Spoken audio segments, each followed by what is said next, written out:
नमस्कार। आज मैं आपके सामने एक नई कहानी लेकर प्रस्तुत हुई हूँ। एकांत। हम महिलाएं दिन भर में कितना कार्य करती हैं, थक जाती हैं। कभी कभी दिल करता है एक चैन की लंबी नींद लें, किंतु ये संभव नहीं हो पाता। और जब संभव होता है तब क्या होता है, जानिए मेरी इस कहानी की नायिका ममता से।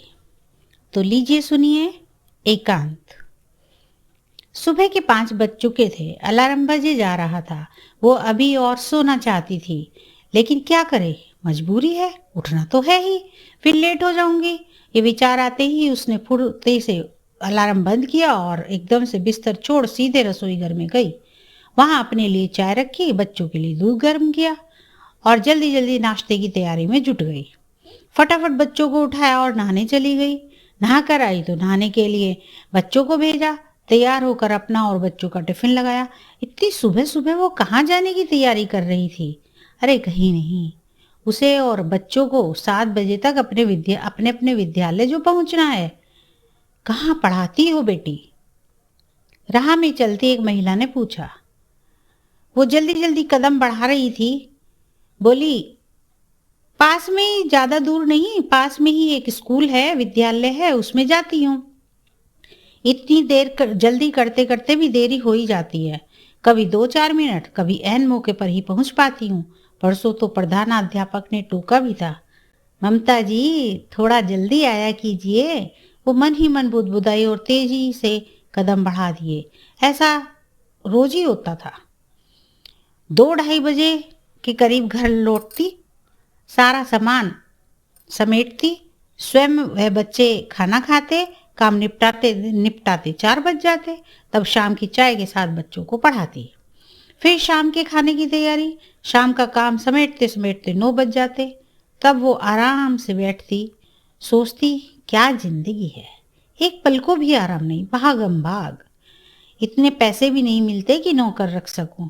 इन प्राइवेट स्कूलों में मेहनत ज़्यादा होती है और पैसे कम मिलते हैं। खैर, थोड़े ही दिनों की बात है, बच्चे बड़े हो जाएंगे, तब इतनी परेशानी भी नहीं होगी। इसी उम्मीद के साथ दिन गुजरते गए। कुछ साल बाद बच्चे बड़े हो गए, अपना ज़्यादातर काम स्वयं ही करने लगे। अब उसके पास काफ़ी समय था, इतनी भागम भाग भी नहीं थी और न ही अब इतनी थकान होती थी। थोड़े दिन तो उसे लगा अब आराम करूंगी। बच्चे आगे पढ़ाई के लिए बाहर चले गए। जो समय उसे भरा भरा लगता था, सोचती थी समय ही नहीं मिलता।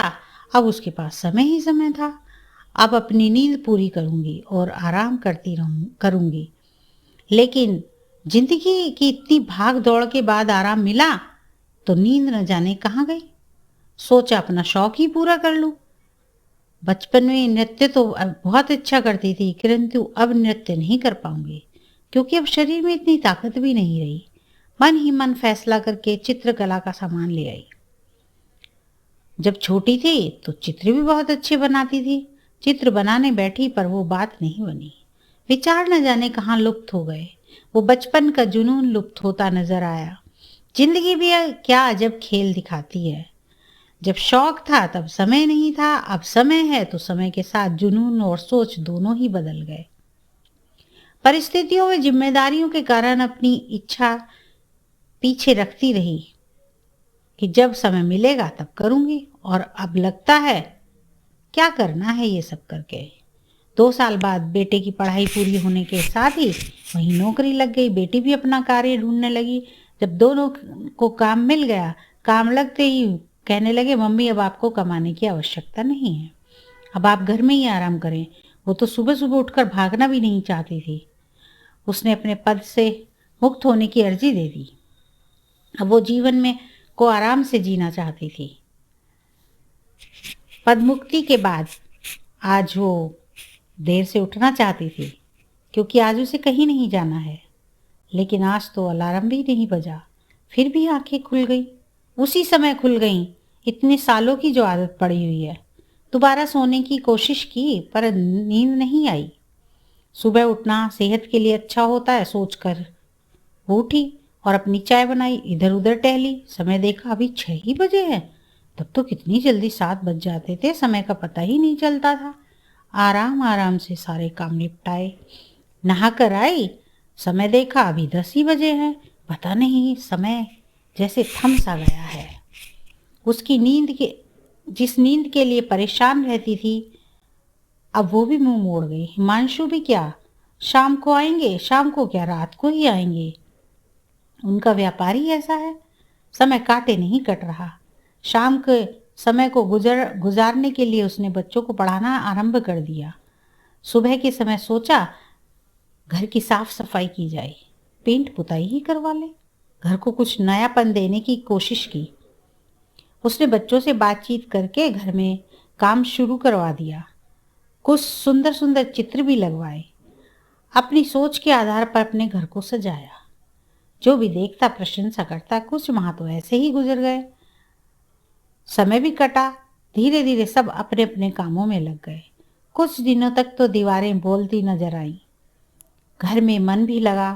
धीरे धीरे समय अपने ढर्रे पर चलने लगा। अब तो दीवारें भी बेजान नजर आने लगी। समय काटे नहीं कटता। सब कोई अपने में व्यस्त है। जब वो भी व्यस्त थी तो उसे भी कहाँ समय मिल पाता था किसी के सुख दुख में खड़े होने का। आज उसके पास समय है। वो बीमार होने के बावजूद उस एकांत से जूझ रही है जो शायद अब उसका हम सफर बन गया था। ये कहानी पसंद आए तो लाइक कीजिए और मेरे चैनल को सब्सक्राइब भी कीजिए। धन्यवाद।